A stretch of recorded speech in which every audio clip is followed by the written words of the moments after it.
Nama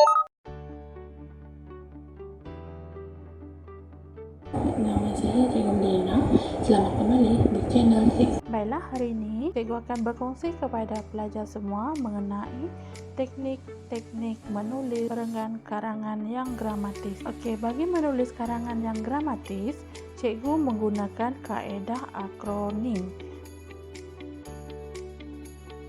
iaitu bagi pendahuluan menggunakan kaedah IKTHH. I merupakan isu. Isu adalah berkaitan dengan kehendak soalan, manakala K pula merujuk kepada kesan daripada kehendak soalan yang dinyatakan oleh pelajar. Kesan tersebut tidak semestinya positif. Kesan juga boleh menjadi negatif. Seterusnya iaitu teknik T, di mana merupakan tindakan umum. Tindakan umum ini pelajar tidak seharusnya menjelaskan dengan detail. Seterusnya adalah teknik H, iaitu hasil tindakan, iaitu menguraikan hasil tindakan daripada tindakan umum yang pelajar nyatakan. Manakala H yang terakhir pula ialah hubung kait, iaitu mengaitkan kehendak soalan dengan terakhir dalam pendahuluan. Okey, berikut merupakan contoh soalan bagaimana pelajar boleh mengaplikasikan teknik IKTHH. Soalan berbunyi, ponteng merupakan suatu perbuatan yang sinonim dan dekat dengan pelajar-pelajar di sekolah. Huraikan langkah-langkah yang perlu diambil bagi membanteras gejala ponteng dalam kalangan pelajar. Di sini, pelajar harus mengetahui apakah kehendak soalan sebelum pelajar memulakan karangan. Okey, kehendak soalan adalah langkah-langkah yang perlu diambil bagi membanteras gejala ponteng dalam kalangan pelajar. Soalan meminta pelajar untuk menghuraikan apakah langkah-langkah dalam membanteras gejala ponteng yang berlaku di sekolah. Dengan menggunakan teknik IKTHH, pelajar boleh mengolah perenggan pendahuluan seperti berikut. Dalam menjalani arus modernisasi hari ini, kita sering dikejutkan di televisyen dan akhbar akan gejala sosial yang berlaku dalam kalangan generasi muda. Menerangkan teknik I, iaitu isu atau kehendak soalan. Seterusnya, ayat yang kedua, iaitu antaranya adalah gejala ponteng sekolah yang akan merugikan masa depan pelajar yang terlibat melakukan aktiviti yang tidak sihat ini. Ayat kedua merupakan penerangan teknik K, iaitu kesan daripada isu yang telah dibangkitkan dalam ayat pertama. Ayat yang seterusnya iaitu isu ini telah menjadi satu indikator penanda aras kelemahan sistem pendidikan di Malaysia yang diimplementasikan melalui dasar pendidikan negara.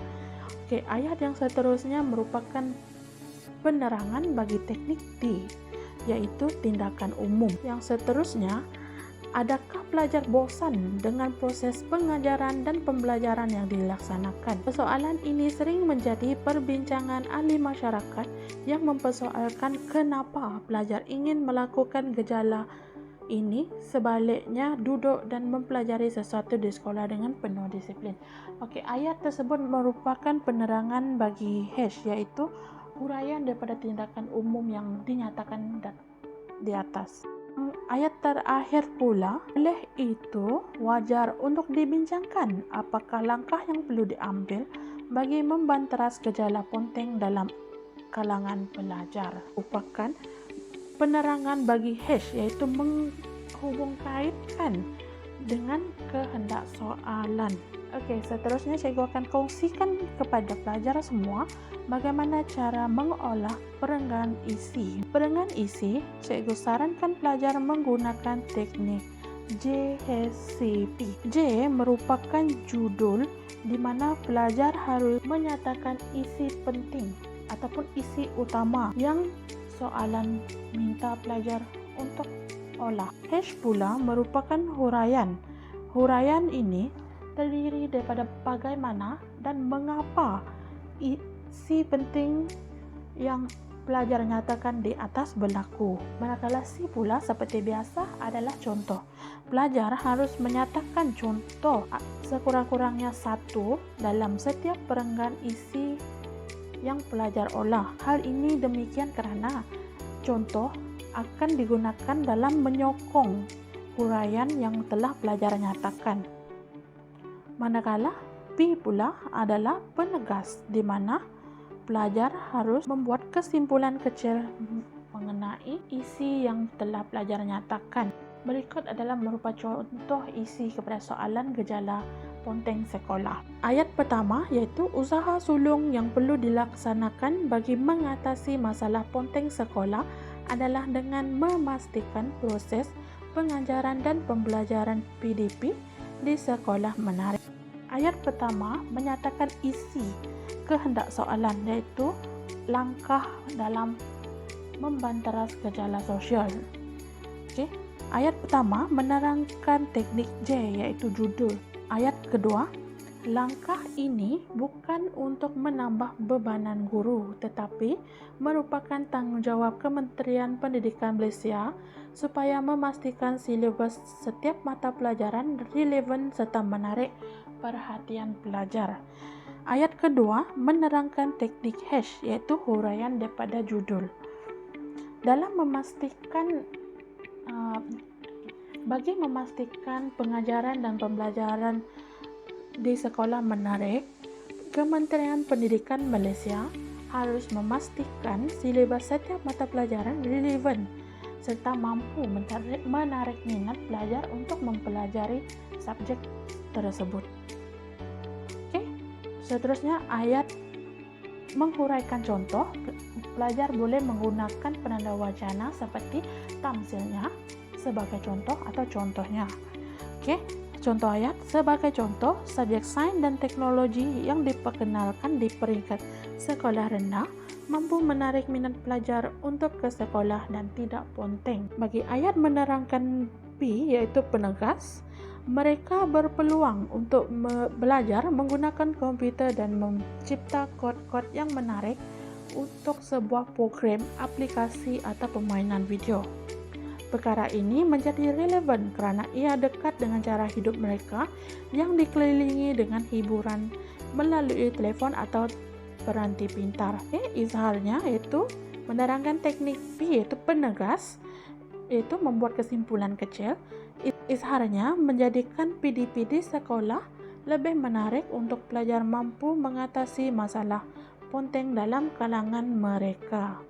Teknik yang ketiga adalah teknik membuat kesimpulan. Teknik membuat kesimpulan, cikgu sarankan pelajar menggunakan teknik K, P dan HU. K merupakan kesimpulan secara keseluruhan isi dan pendahuluan, manakala P pula iaitu penegas. Pelajar harus menyelitkan harapan yang diharapkan daripada ayat penegas yang telah dinyatakan. Manakala U pula ungkapan atau peribahasa. U ini terpulang pelajar ingin meletakkan atau tidak. Namun, cikgu sarankan jika pelajar ingin mengolah karangan yang gramatis dan mendapat markah yang tinggi, pelajar harus menggunakan atau meletakkan sekurang-kurangnya satu ungkapan atau peribahasa. Contoh pelajar menggunakan teknik K, P dan HU. Kesimpulannya merujuk kepada penanda wacana. Selain penanda wacana kesimpulan, pelajar juga boleh menggunakan penanda wacana seperti intihannya, natijahnya atau tamsilnya.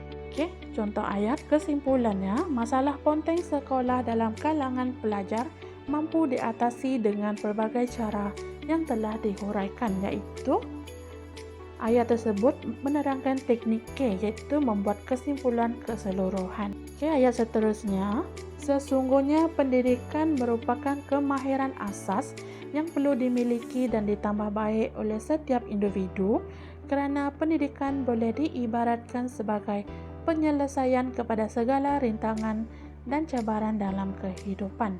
Ayat kedua menerangkan teknik P iaitu ayat penegas kepada kesimpulan. Okey, seterusnya, justru setiap pihak hendaklah berganding bahu dalam melaksanakan langkah-langkah yang telah diutarakan demi generasi masa depan yang lebih baik. Okey, ayat tersebut menerangkan teknik HASH, iaitu harapan.